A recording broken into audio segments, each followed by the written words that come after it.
अयोध्या में 22 जनवरी को प्राण प्रतिष्ठा का कार्यक्रम संपन्न हो चुका है। रामलला भव्य मंदिर में गर्भगृह में विराजमान है।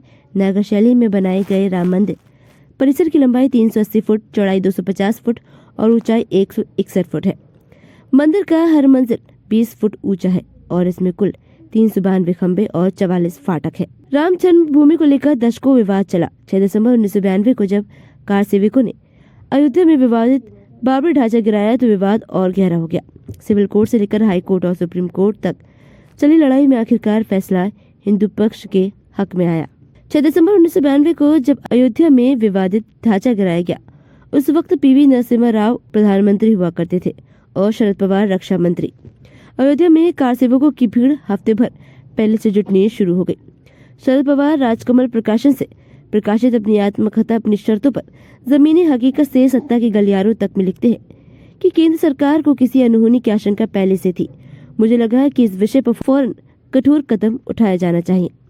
पवार लिखते हैं कि उस वक्त एसबी चवाड़ गृह मंत्री और माधव गोड़े बोले गृह सचिव थे।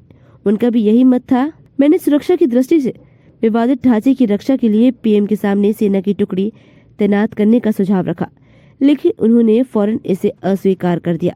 एनसीपी नेता शरद पवार लिखते हैं कि नरसिम्हा राव निश्चित ही विध्वंस नहीं चाहते थे, लेकिन उन्होंने आवश्यक उपाय भी नहीं किए। नरसिम्हा राव इस बात से डर रहे थे कि अगर सेना ने गोली चलाई और कुछ लोग मर गए तो हिंसा आग की तरह पूरे देश में फैल जाएगी।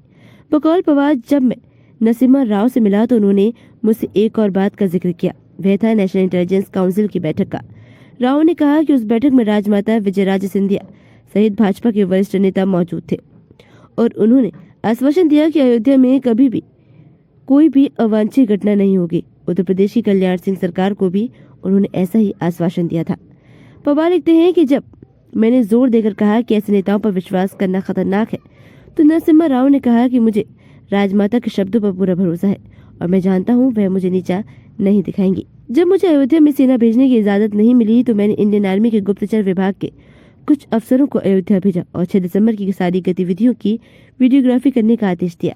बाद में इन अधिकारियों ने बाबरी मस्जिद को ढहाने और वहां हिंसा की गतिविधियों की फोटोग्राफी वीडियोग्राफी की। 6 दिसंबर 1992 को जब विवादित ढांचा ढहा दिया गया तो उसी शाम पीएमओ में बैठक बुलाई गई। गृह सचिव माधव गोड़े बोले ने एक एक कर पूरी घटना का ब्यौरा दिया।